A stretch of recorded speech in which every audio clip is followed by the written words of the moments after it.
Hi, this is Hank Beukema. Today we're going to talk about Ralph the Hudson River bipolar bear. Today's story is called Ralph and Theodora.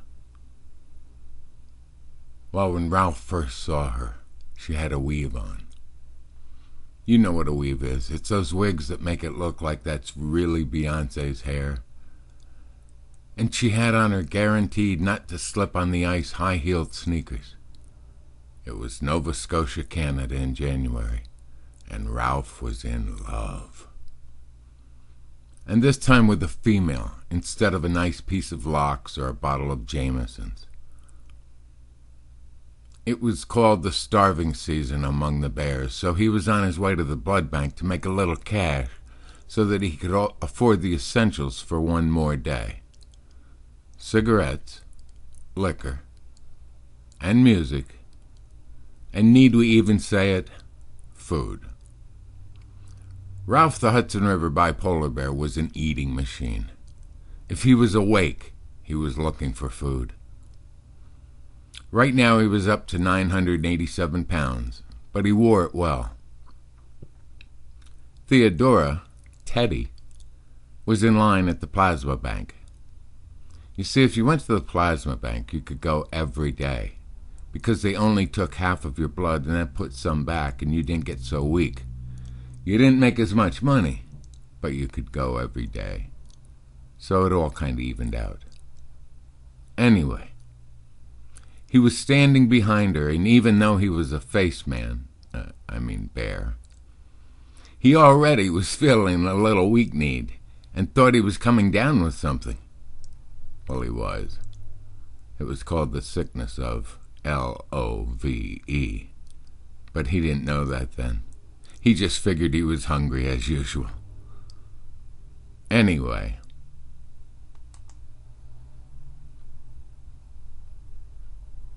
when Teddy got to the scales, the woman said she couldn't give blood, or even plasma, because she was underweight.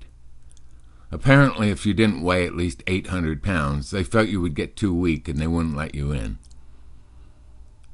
He saw her turn away crying, and as her cheeks began to ice up, he lumbered over to her and tried to talk, but nothing came out of his mouth. He was so nervous that he started to sweat. Then he started to ice up. Well, before they turned into two igloos, he cleared his throat and said in his best announcer voice, "Is there anything I can do to help you, ma'am?" Well, she just fell apart, and she started telling him how hungry she was, and how this was her last hope, and how she was stranded here all alone, and my, what a fine-looking fellow you are, and so on and so on. Ralph took her around the corner to the Mission Street diner, where they sat in the corner, and he played Frisco Mabel Joy by Mickey Newberry on the jukebox, and ordered them scrambled eggs, hash browns, and salmon.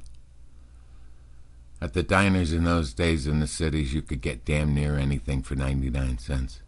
And with a few nickels for the jukebox, they settled in and had a nice little talk about how they both got to this spot at this time in their dark little lives.